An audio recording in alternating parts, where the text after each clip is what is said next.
differences. But what about the economies that are interdependent, the U.S. and China? I mean, how do we balance this? Well, I think, again, this is part of the argument that I've been trying to make here.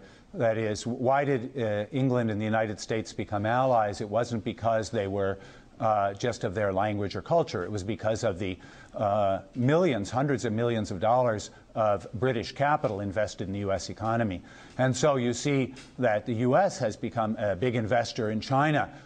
People think, of course, of Boeing and Walmart and other companies that have been there for a long time. But I think that the question is, obviously, whether there's kind of a balance. Can those lead to the linkages of economies and lead, therefore, to political alliances as people defend their economic interests, or will they lead to the divergence of those countries because of competing economic interests, which have also to do with the fact that these become imperial powers? It seems to me that's the kind of the question before us. And I can really see this. I find it odd that people don't see the possibility of a U.S.-Chinese alliance, given that Mao Zedong and Richard Nixon embraced and created an alliance that lasted for a quarter of a century or so. That's pretty good evidence that you can have cross-cultural alliances based on shared, in that case, more shared political interests. In a world of imperialism where great powers are always rivaling each other. Okay, Lian Chao, do you think the United States and China can find equal ground in the Middle East, for example?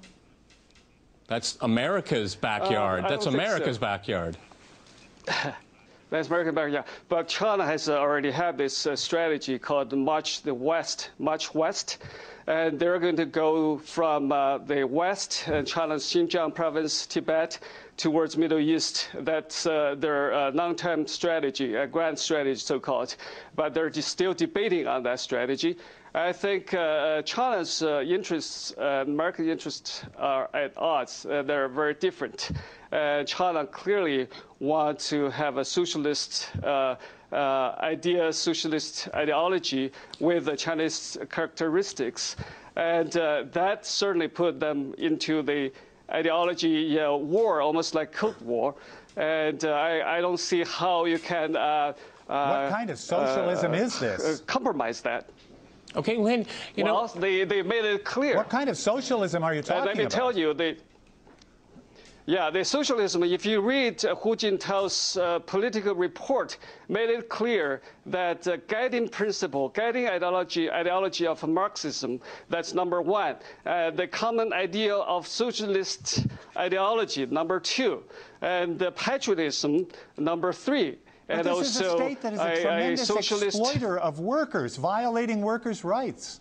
Well, I don't think... How can you call yourself socialist right. when you All right, gentlemen, I don't think most rights? people think of China as being very communist anymore. Let me go to Lynn. Okay, Lynn, what we just heard here is that the West is uncompromising. China is uncompromising. This is what we're hearing. Go ahead, Lynn. Go ahead in Philadelphia. Well, I agree that conflict is inevitable because it's already happening. The U.S. has the Pacific pivot. So if China is marching west, the U.S. is already surrounding China.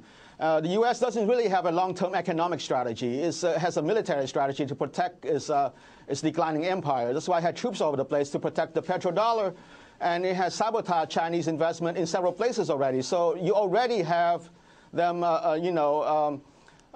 subverting each other. So, like I said, this will only intensify.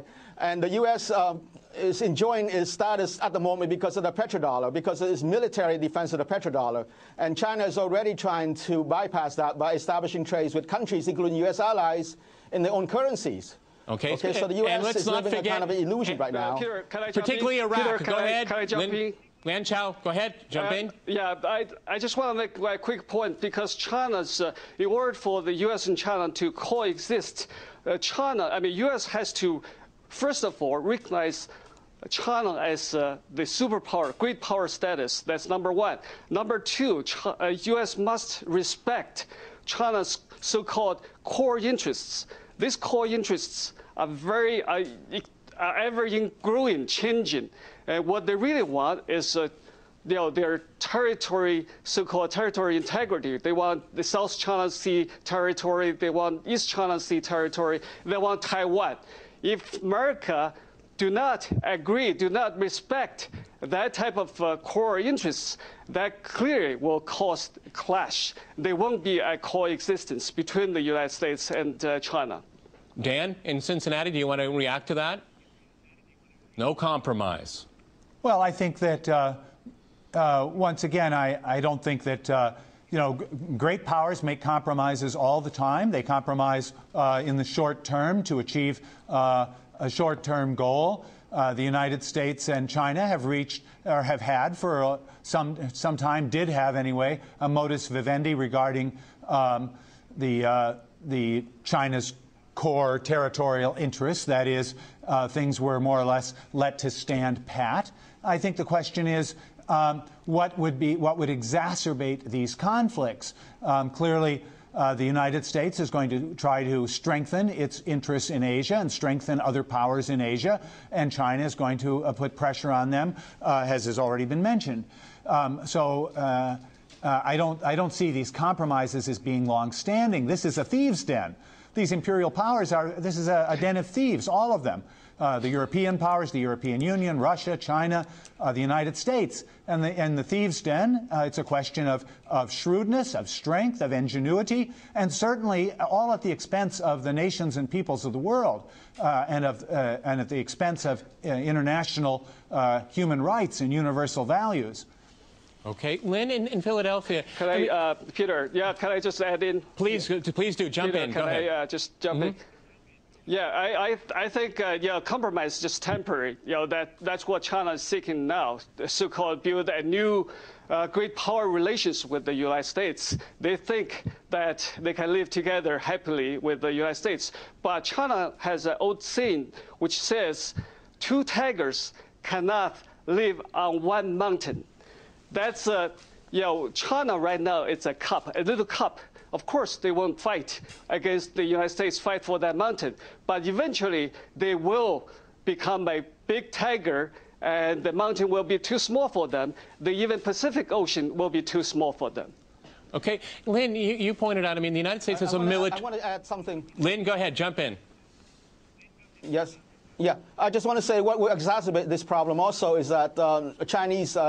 growth, the growth in China, economic growth in the last few years, the insane growth that they've been enjoying is unsustainable.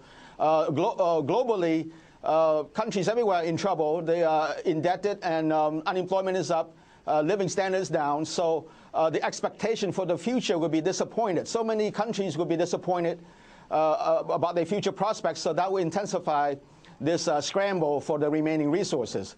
So just to survive and just to placate their populations, we will see more conflicts, and not just between China and USA. Okay, Dan, it sounds like the preamble to the First World War and the Second World War. Well, or to the First World War and the Great Depression. That is, I think that's very right. That is that these countries are now all integrated into one huge world capitalist economy. They must all, in that economy, struggle for resources, struggle for markets, struggle to dominate nations where they can exploit the labor of those nations. And almost all of them, as they invest abroad, I think every single one of them, as they invest abroad, carry their idea of creating the export zones where they can exploit people for low wages and take advantage of low wages in poorer countries and so on. So I think, but in this world capitalist economy, as we know, there are ups and downs. There are certainly the regular business cycle of depression that is now back to about every 5 years and never recovering from the previous depression. And then people have also talked about the idea of the long wave cycles of 50 years. I don't know if that theory has real weight or not, but in any case, we know that these build up periodically to really deep world depressions. We might be right now still, the 2008 depression has not been overcome. So I think that what we may actually be seeing is China drawn into the maelstrom of this economic crisis. Gentlemen, I want to ask all of you, because we're running out of time here, which country will prevail? Lynn first in Philadelphia.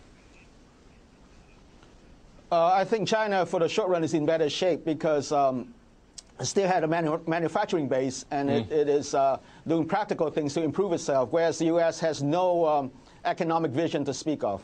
Okay. Lian Chao? In Washington, D.C., who will prevail? I think well, that's yeah, what people want to know. That's what because, people want to know, okay? That's really what people want to know. Who's going to win? Go ahead. Yep. I think the America will win in the end because China has so much problem domestically. Any random event will cause collapse from the within because they create so much tension within the party, within the people in the party, within the ethnic groups. So any can reach tipping point at any moment. I think that's domestic issues will cause them collapse. If they fight against Japan and Taiwan, that will truly reveal their nature and will be isolated by international community. Okay. I think that will cause We've almost run out of time, decline. and I want to give Dan the last word. Who will prevail? Over whom? Well, I think we're looking at a possibility where no one wins, and the losers are the world's people as we head to economic crisis, military conflict, and a terrible environmental disaster that none of these nations are facing up to. Okay.